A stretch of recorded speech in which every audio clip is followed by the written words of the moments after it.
बाबा के स्नेह को,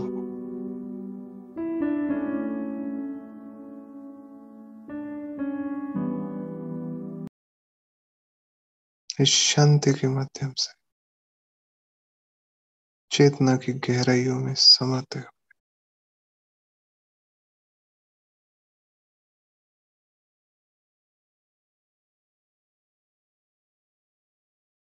बारह मार्च 2023 के रिवाइज कोर्स के अव्यक्त महावाक्य 18 जनवरी 1994 के हम सार रूप में चिंतन करेंगे। स्नेह भरी स्मृतियां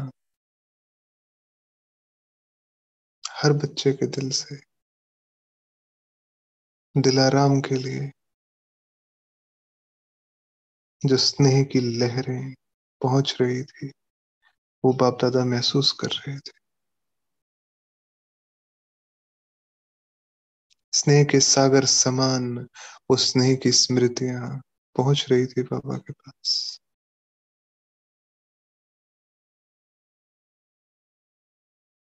स्नेह बहुत बड़ी शक्ति,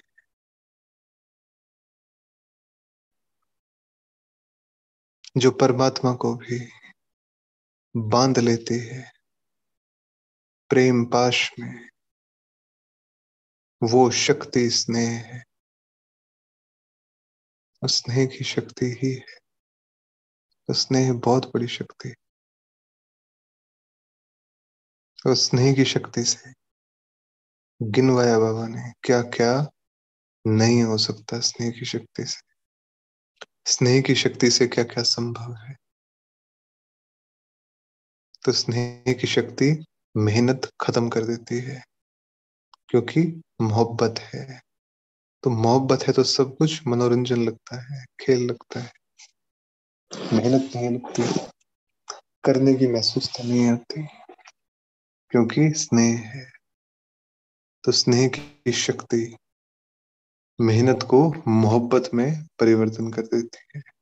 स्नेह की शक्ति देह और देह की दुनिया को सेकंड में भुला देती है। किचड़ा सब समाप्त, क्योंकि स्नेह तो सच्चे से होता है।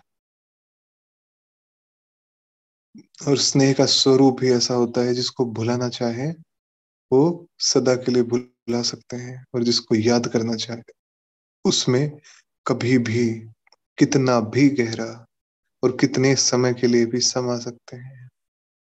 तो स्नेह की शक्ति, स्मृति का आधार भी स्नेह की शक्ति। जहां स्नेह ज्यादा होता है वहां स्मृति सहज होती है।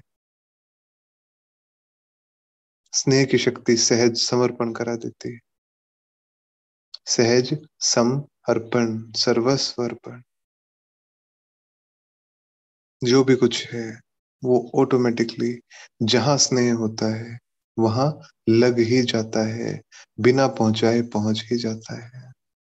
तो स्नेह की शक्ति सहज समर्पण करा देती है। स्नेह की शक्ति बाप समान बना देती है। बाबा के पास कौन सी वो ऐसी अखुट चीज है जो बच्चों के पास नंबरवार है, और जिसका आधार बाबा के पास सागर समान है और बच्चों के पास नंबरवार है। वो रूहानी स्नेह है, रूहानी स्नेह।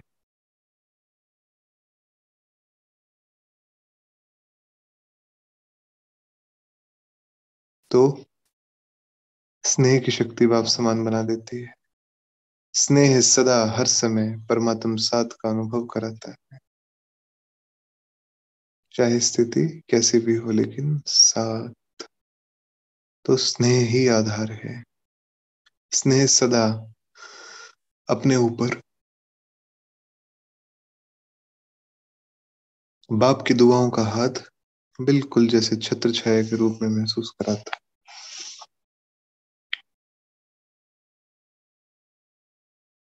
चाहे कैसा भी कार्य हो, चाहे कैसी भी बात हो, लेकिन स्नेह असंभव को भी संभव करा देता है, बहुत सहज करा देता है।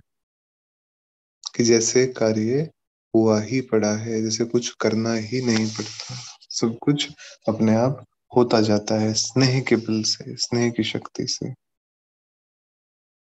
और स्नेह निष्पल निश्चिंत अनुभव कराता है, हर पल निश्चिंत,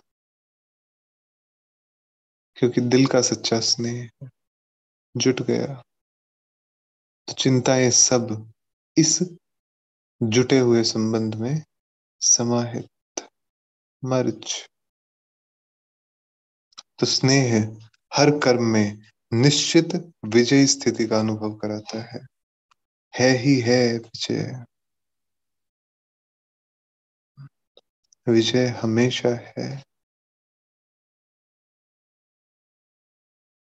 तो हर कर्म में स्नेह की शक्ति के आधार से निश्चित विजय, अर्थात स्नेह से निश्चित विजय, अर्थात पूर्ण समझ। पूर्ण स्नेह का आधार ही है समझ, पहचान। जहाँ पहचान होती है, जहाँ समझ होती है, वहां ही स्नेह भी गहरा होता है। तो गहरा स्नेह, उसका आधार उतनी ही गहरी समझ और पहचान। तो वो विजय स्थिति का अनुभव कराता है, क्योंकि पहचान लिया है। तो स्नेह की ये फेहरिस्त गिना के बाबा ने पूछा, ऐसी स्नेह की शक्ति अनुभव करते हो ना? करते हैं हम? जो जो भी बाबा ने गिना दिया। सहज समर्पण, बाप समान, हर समय परमात्म साथ का अनुभव, अपने ऊपर बाप की दुआओं का हाथ, छत्र छाया समान अनुभव, असंभव को संभव इतना सहज, जैसे कार्य हुआ ही पड़ा है, ऐसा स्नेह। निष्पल निश्चिंत और हर कर्म में निश्चित विजयी। तो इस मुरली का टाइटल ही है ब्राह्मण जन्म का आदि वरदान, स्नेह की शक्ति। ये आदि का वरदान है, स्नेह की शक्ति। कितने प्रकार के बंधनों से बंधी हुई आत्माएं कहाँ जाके अपने निराकार परमपिता से मिली है। तो मिलते ही सबसे पहली सौगात क्या मिली? स्नेह की शक्ति मिली, सौगात रूप में मिली। तो ये सब सभी को, हर आत्मा को, हर परमात्म संतान को जन्मते ही, हर बच्चे को वरदान है स्नेह की शक्ति का। तो अपने ब्राह्मण जीवन का आदि समय यदि हम याद करें, तो स्नेह की शक्ति ने ही वो नया जीवन दिया था। 2 मिनट के लिए पहुंच जाएंगे उन पलों में कि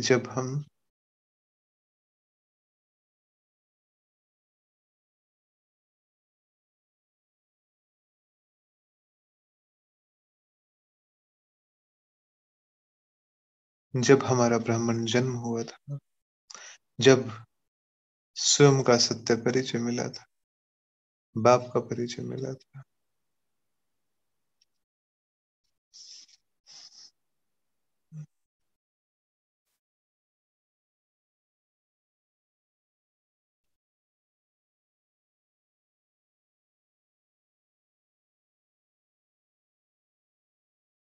तो जब हमारा ब्राह्मण जीवन शुरू हुआ, यानी कि एक परिवर्तन, पुरानी दुनिया से नई दुनिया का परिवर्तन,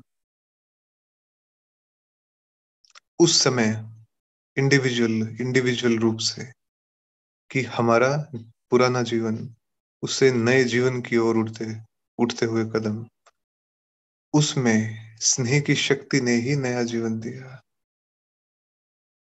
तो उस समय मेहनत नहीं करनी पड़ी स्नेह की अनुभूति की, सहज स्नेही बन गए।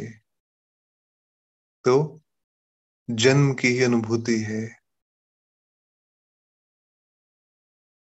क्या अनुभूति है? कि प्यार, प्यार में ही खो गए, बस स्नेह में खो गए।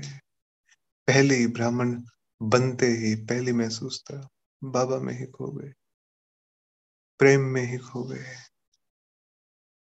तो उस स्नेह को हमेशा इमर्ज रखना है, तो मेहनत महसूस नहीं होगी। क्या महसूस होगा? मोहब्बत महसूस होगी।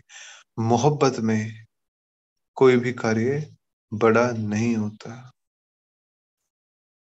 कोई भी किया गया या करने की ओर बढ़ा हुआ कदम वो भारी नहीं लगता। ये स्नेह की शक्ति है। वो भारी नहीं लगने देती। ये स्नेह की शक्ति है। तो बच्चे मेहनत करेंगे बाबा को अच्छा नहीं लगता, क्योंकि मेहनत तब अनुभव होती है जब स्नेह की शक्ति की विस्मृति होती है। तो चाहे कैसी भी परिस्थिति, प्यार से, स्नेह से उस पहाड़ को परिवर्तन करके पानी समान हल्का, प्यार से, प्रेम से, चाहे कैसा विकराल रूप व रॉयल रूप सामना करे, लेकिन हम सेकंड में स्नेह के सागर में समा जाएं, तो जैसे ही समा गए वैसे ही माया सामना नहीं करेगी। पहचान लेगी कौन है ये, स्वीकार भी करेगी उस शक्ति को।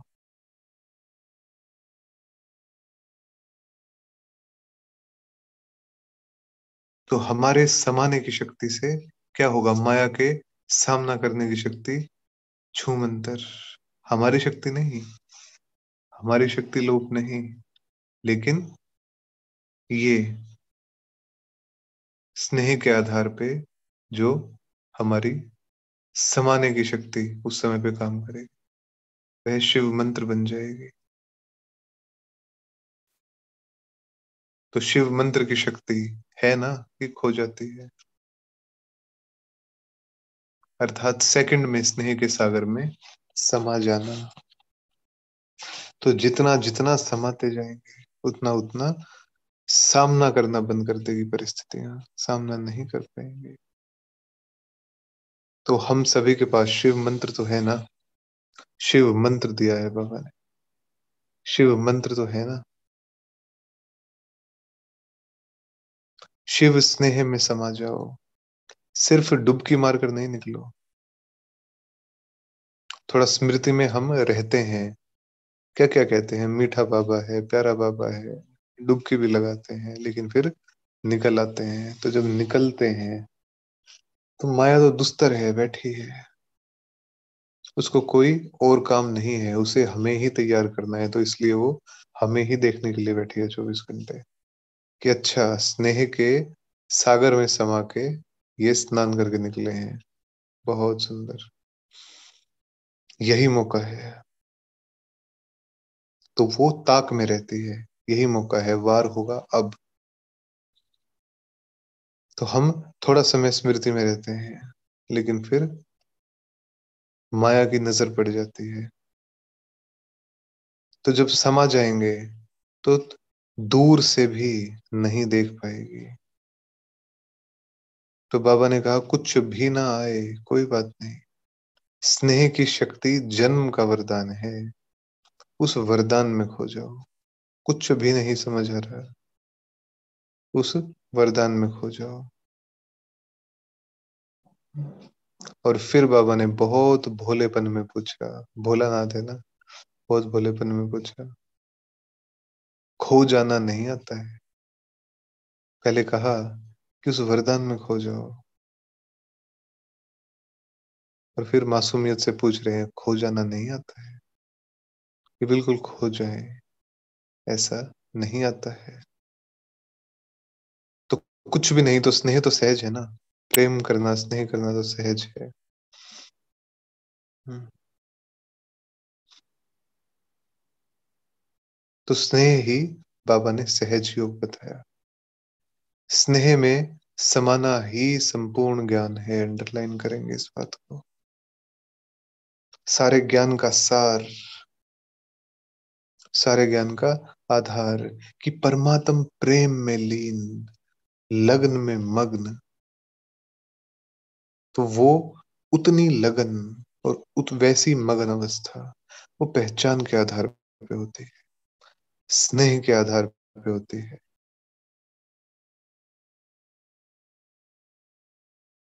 तो स्नेह ही सहज योग है, अर्थात जहाँ स्नेह जुटा होता है वहां बुद्धि लेके नहीं जानी पड़ती, बुद्धि अपने आप पहुंच जाती है।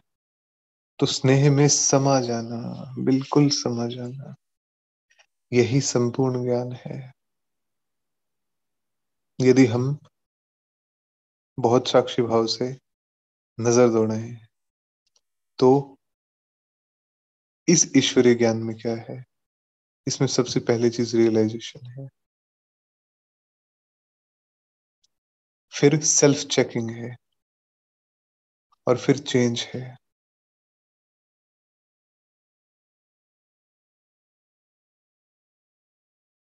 तो अनेकों प्रकार की विधियों को बाबा ने समाप्त करते हुए सहज,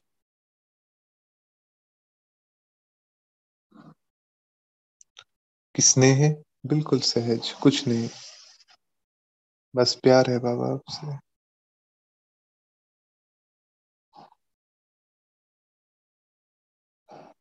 तो स्नेह में समाना ही संपूर्ण ज्ञान है, स्नेह में समाना ही संपूर्ण ज्ञान है।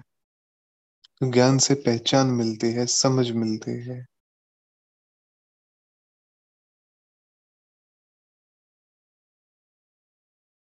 तो आज के दिन का महत्व भी स्नेह का ही है। 18 जनवरी 1994 की मुरली है ना ये। तो स्नेह का कैसा सुंदर भावपूर्ण वायुमंडल होगा, महसूस कीजिए उसको, कि अमृत वेले से कौन सी लहरें चल रही थी, बाप दादा के स्नेह में लहरा रहे हो। सर्वात्माओं के अंदर एक बाप के सिवाय और कुछ याद रहा, सहज याद रही ना, कि मेहनत करनी पड़ी। तो 18 जनवरी को बाप दादा को याद करने में मेहनत नहीं करनी पड़ती। कारण क्या है इसका, क्यों नहीं करनी पड़ती? तो स्नेह के कारण,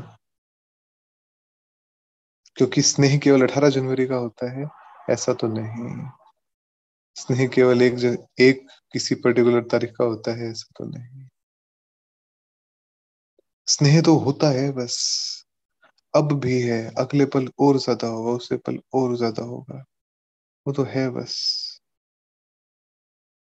तो ये जो मेहनत लगती है, ये जो भारीपन होता है, ये बिल्कुल सहज,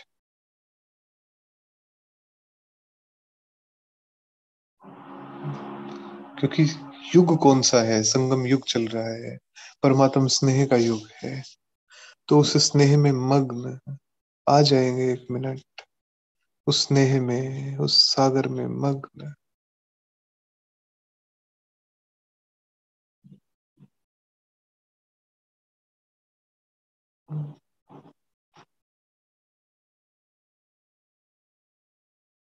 महसूस करेंगे कौन सा समय चल रहा है, और इस चलते हुए समय में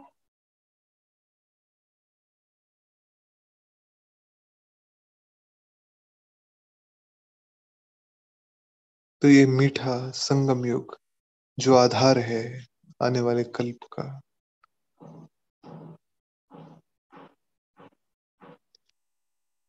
तो युग के महत्व को जान, स्नेह की अनुभूतियों को अनुभव करो।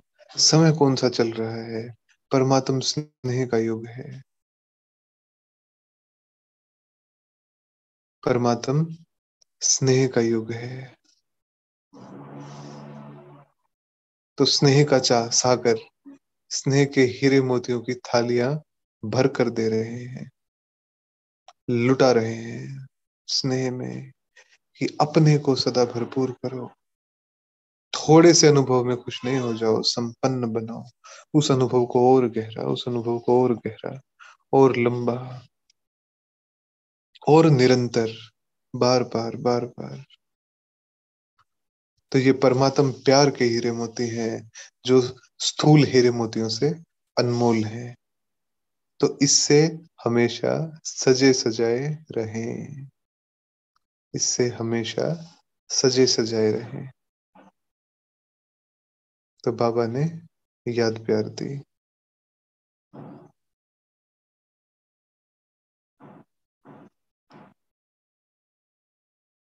तो बाबा फिर से वरदान दे रहे हैं एक बार कि चारों ओर के बच्चों की याद स्नेह के गीत बाप दादा सदा सुनते रहते हैं। लेकिन सदा स्नेह के वरदान द्वारा सहज उड़ती कला का विशेष फिर से वरदान दे रहे हैं। सहज स्नेह के वरदान द्वारा सहज उड़ती कला, परमात्म स्नेह, तो उसमें कोई मेहनत नहीं करनी पड़ती, मोहब्बत में सारे काम होते हैं।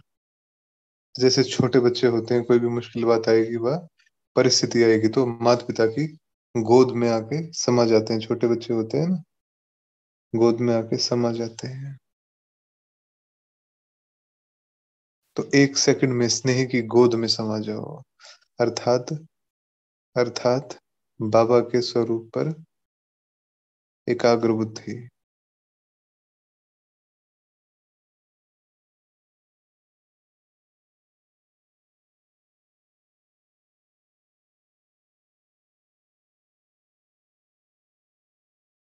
तो एक सेकंड में स्नेह की गोदी में समा गए हैं।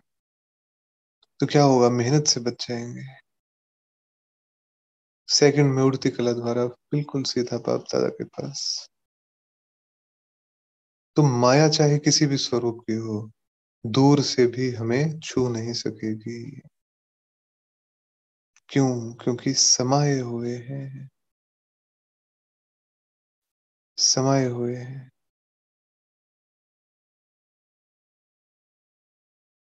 क्योंकि परमात्म छत्र छाया के अंदर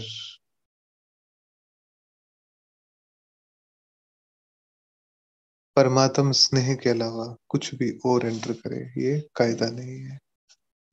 परमात्म स्नेह है कि छत्र छाया।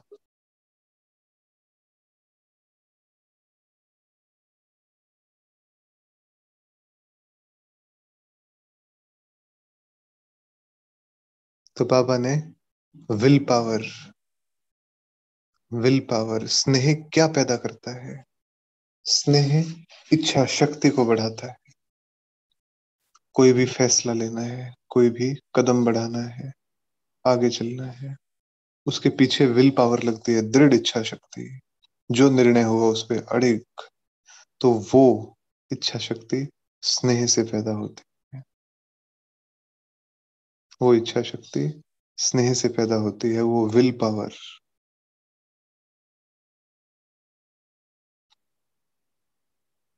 तो विशेष ब्रह्मा बाबा को सभी बच्चे बहुत प्रेम से याद कर रहे थे।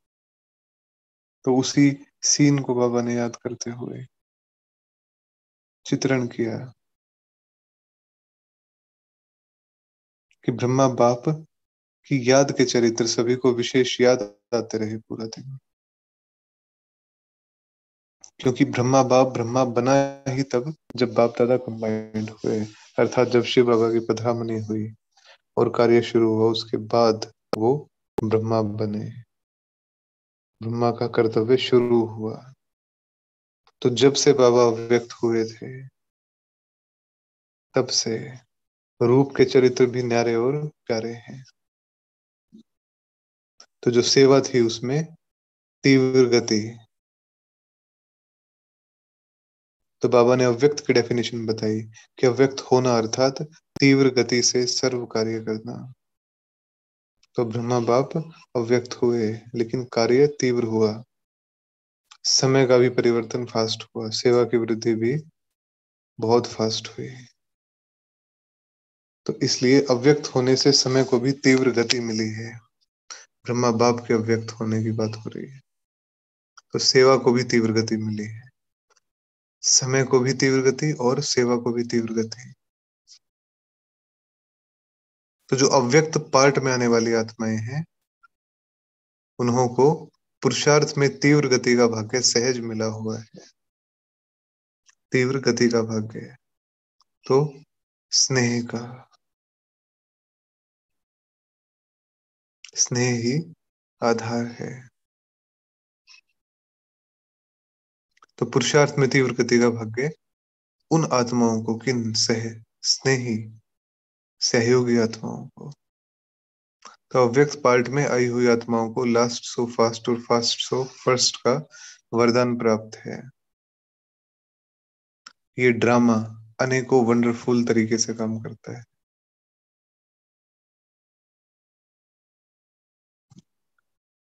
उन तरीकों को समझने की बजाय जो एक सहज बाबा बता रहा है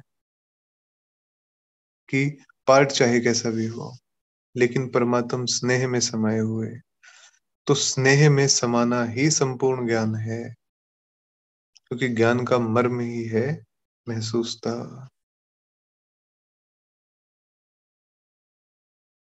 तो लास्ट सो फास्ट और फास्ट सो फर्स्ट।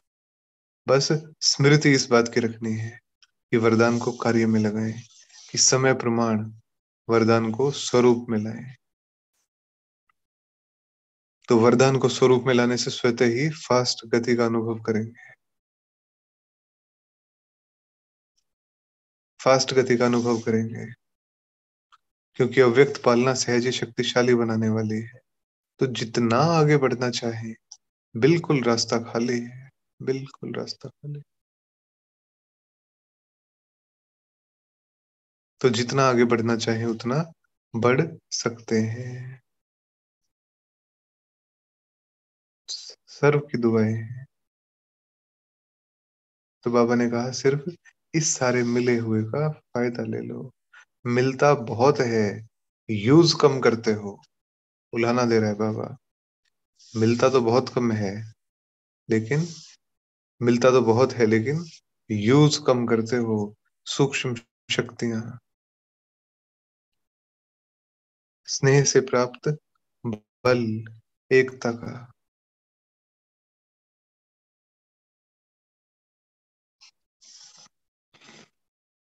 तो बाबा ने सिर्फ बुद्धि में किनारा रखते नहीं रहो, खाओ खर्च करो। आता है यूज करना, खर्च करना आता है कि संभाल कर रखते हो? ऐसा नहीं। बाबा एक बात में अनेकों बातें बोलते हैं कि है सब कुछ, दे भी सब कुछ रखा है, वरदान भी है, लेकिन कार्य में लगाओ। और कार्य में लगाने की विधि, वरदान को स्वरूप में लाओ। और जब स्वरूप में आ गया, तब उसका आनंद लें, उसका फायदा लें। तो बुद्धि में किनारे रखते नहीं रहो। बुद्धि में है और फिर किनारे हो गया, फिर आ गया, फिर किनारे हो गया, नहीं। यूज करना अर्थात हमेशा याद रखना। तो अच्छाई को स्वयं प्रति और दूसरों प्रति कार्य में लगाओ। जो कुछ भी मिला हुआ है, ये एक आदत हमारी, स्थूल भी और सूक्ष्म भी, जो कुछ भी मिला हुआ है, जो कुछ भी स्वयं प्रति लगता है,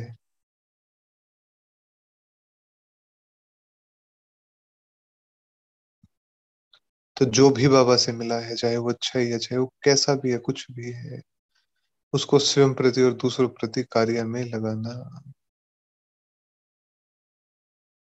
क्योंकि आत्माओं की जरूरत कभी खत्म नहीं हो सकती, और हमारा भंडारा भी अखुट है, कभी खत्म नहीं हो सकता। तो बाबा उसी तरफ अटेंशन खिंचवाते हैं। बाबा ने कहा सेना चाहिए, तो ऐसी सेना तैयार हो जो सेकंड में ऑर्डर मिले और कर ले। ऐसे तैयार हैं, शक्ति सेना तैयार है? पूछते हैं बाबा। तो शक्तियों की सेवा अपनी है और पांडवों की सेवा अपनी है। पांडवों के सहयोग के बिना भी शक्तियां नहीं चल सकती, और शक्तियों के सहयोग के बिना भी पांडव नहीं चल सकते। तो हर आत्मा संगम पे, हर ब्राह्मण आत्मा एक दूसरे की पूरक है। वो कहीं ना कहीं, कैसे ना कैसे, वो सहयोग का पार्ट बिल्कुल बजेगा, और स्नेह के आधार से बजेगा। तो उस समय दादी प्रकाश मणि, जब ये मुरली चल रही थी, वो मेक्सिको के कॉन्फ्रेंस में थी। तो वहां से ही तो दादी ने जो संदेश भिजवाया और जिसका सार, कि बाबा ने कहा कि साइंस वाले तो काम में लगे ही हैं, प्रयोग करने में साइलेंस वाले होशियार होते हैं ना। तो किसी भी कोई भी चीज जब पब्लिक की नजर में रखी जाती है, उससे पहले उसके अनेकों ट्रायल चलते हैं। तो ऐसे ही बाबा बच्चों को टोक रहे हैं, अटेंशन दिला रहे हैं कि एक भी अच्छी तरह से योगी और प्रयोगी बन गया तो बड़े बड़े माइक का काम करेगा। अगर एक भी बन गया, क्या योगी और प्रयोगी बन गया, तो बड़े से बड़ा काम भी बड़े से बड़े माइक का काम करेगा, अच्छी तरह से योगी और प्रयोगी।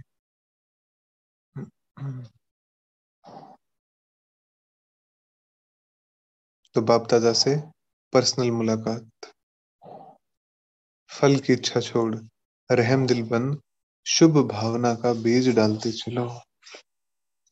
तो वो जो एनर्जी और वाइब्रेशन है वो यहाँ ही काम करती है। शुभ भावना का बीज डालते चलो, फल की इच्छा को छोड़कर, क्योंकि कच्चा फल,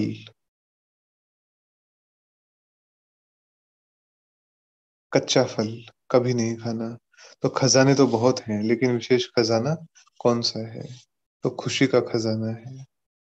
खुशी का खजाना कितना श्रेष्ठ मिला है, तो महसूस करेंगे इस खुशी के, स्नेह के, विजय के।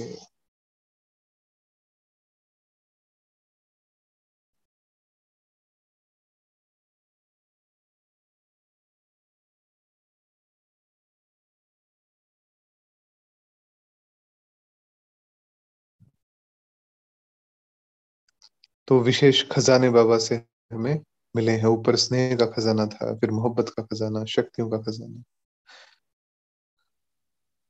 यहाँ खुशियों का खजाना है। तो इसे किनारे कभी नहीं करना।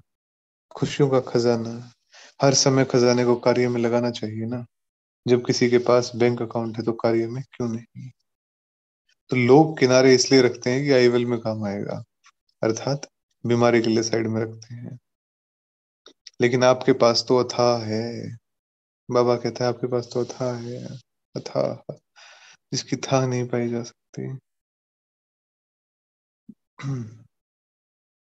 तो खुशियों का खजाना अनगिनत मिलता है।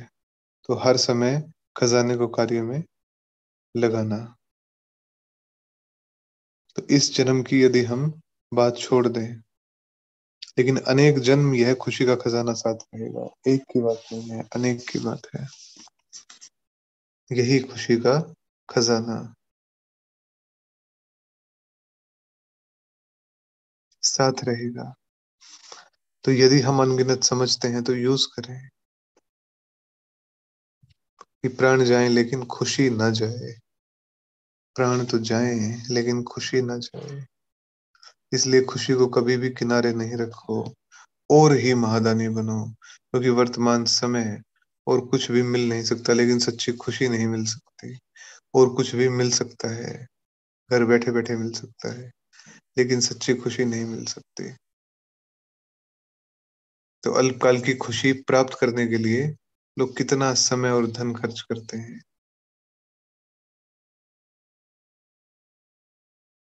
तो जब ऐसी आवश्यकता का समय, आप आत्माओं को महादानी बनना है।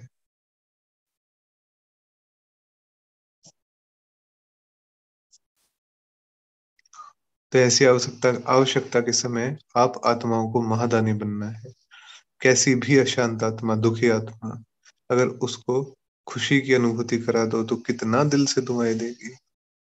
उस मौके पे, वो बीतने के बाद नहीं, उसी समय।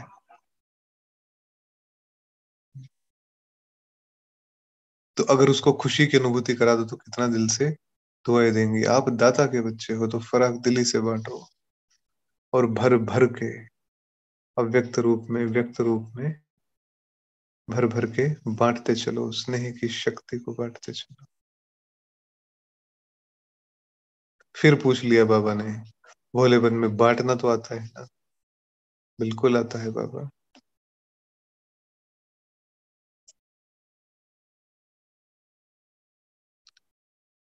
तो दिल से रहम आना चाहिए उन आत्माओं पर, क्योंकि हम महादानी हैं।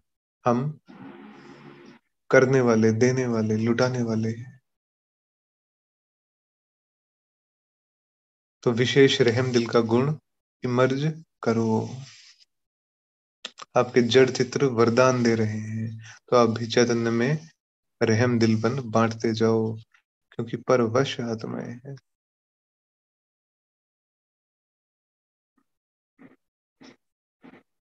तो जब जड़ चित्र, उनमें ताकत किसकी है? हम चैतन्य आत्माओं की है। तो आप रहम दिल बनो, देते जाओ। गाया हुआ है कि भावना एक फल मिलता है, भावना का फल मिलता है। तो चाहे आत्माओं में ज्ञान के प्रति, योग के प्रति शुभ भावना नहीं भी हो, लेकिन हमारी शुभ भावना परिवर्तन कर दे और उनको फलदायी, उनके जो कर्म चल रहे हैं वर्तमान में, उनको फलदायी बना दे। हमारी शुभ भावना में वो बल है। तो ऐसा नहीं सोचो। हर सीजन के फल एक जैसे नहीं होते। तो अलग सीजन में वही फल मीठा होता है और अलग सीजन में वही फल खट्टा होता है। तो डिफरेंस नहीं होता। तो हमारे शुभ भावना का बीज डला हुआ है। अगर सीजन का फल होगा तो सीजन में निकलेगा ही। वैसे भी देखो, जो खेती का काम करते हैं, तो जो सीजन पर चीज निकलने वाली होती है, तो ये सोचते हैं कि 6 मास के बाद ये निकलेगा, इसलिए बीज डालो ही नहीं। तो आप भी बीज डालते चलो। इस समय पर सर्व आत्माओं को जगाना ही है। आपकी रहम भाव, शुभ भाव अवश्य फल देगी। अगर कोई ओपोजिशन भी करता है तो भी आपको अपने रहम की भावना छोड़नी नहीं है। और ही सोचो कि ये ओपोजिशन या इंसल्ट, गालियां, ये खाद का नाम करेंगे, ये खाद का काम करेंगे। तो खाद पड़ने से अच्छा फल निकलेगा। जितनी गालियां देंगे उतना आपके गुण गाएंगे।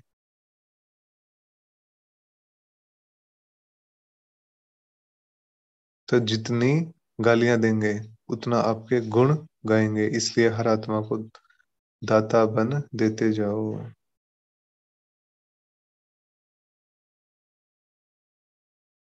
तो हर आत्मा के दाता बन देते जाओ, बहुत सहज है। अच्छा माने तो दें, नहीं ये तो लेवता हो गए। नहीं, बिल्कुल भी नहीं। लेने की इच्छा नहीं रखो कि वो अच्छा बोले, अच्छा मान तो दे। नहीं, इसको कहा जाता है दाता के बच्चे मास्टर दाता। चाहे वृत्ति द्वारा, चाहे वाइब्रेशन द्वारा, चाहे वाणी द्वारा देते जाओ। इतने भरपूर। किस चीज की कमी है? किसी चीज की कोई कमी नहीं।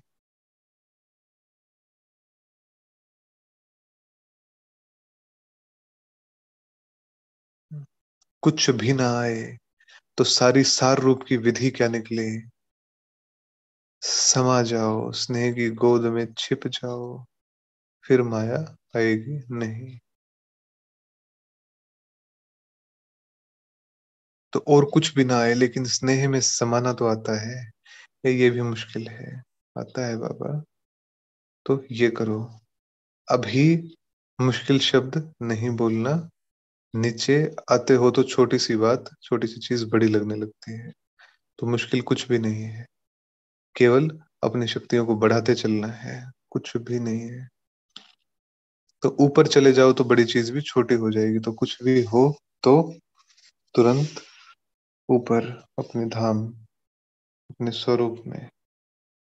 तो छोटी बात भी, बड़ी बात भी बहुत छोटी अनुभव होगी।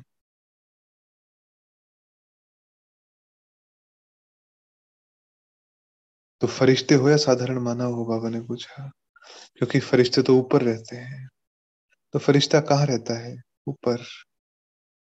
तो नीचे क्यों ठहरते हो? अच्छा लगता है? पूछ रहे हैं बाबा।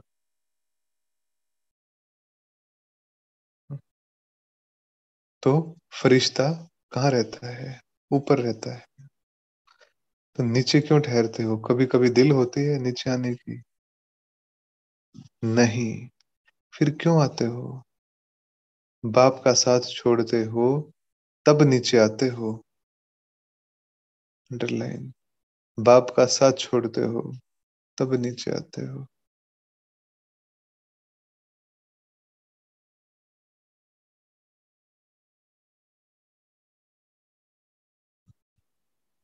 तो अभी फास्ट पुरुषार्थी बन आगे उड़ते चलो।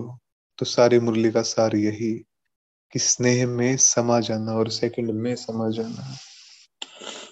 बिल्कुल निश्चिंत और निश्चित विजय, इस विश्वास के साथ तो बाप दादा से वरदान लेंगे। सर पे हाथ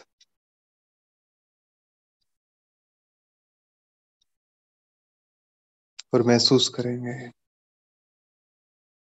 कि चारों ओर स्नेह की, रूहानी स्नेह की, परमात्म स्नेह की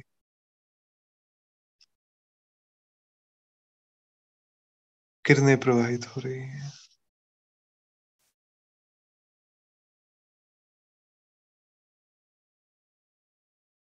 और सर पे हाथ महसूस करेंगे। खुशी के खजाने से संपन्न बन सदा खुश रहने और खुशी का दान देने वाले महादानी भव। तो सबसे बड़ा खजाना क्या है संगम का? खुशी है। तो हर रोज यदि एक पॉइंट सोची जाए खुशी की और फिर उसके ही अभ्यास में रहा जाए तो कितना सुंदर हो जाएगा। तो जब हमारे भरपूर होंगे, जब हमारे भंडारे भरपूर होंगे तो हर आत्मा को दान नहीं, हर आत्मा को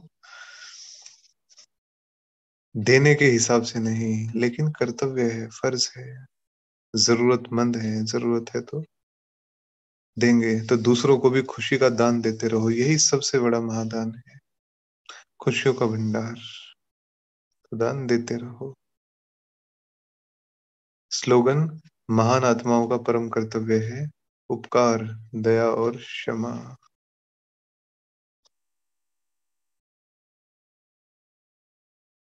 तो खुशियों का भंडार दिया बाबा ने, स्नेह की, स्नेह का सागर जो उमड़ पड़ा था वो भी दिया, और खुशियों का,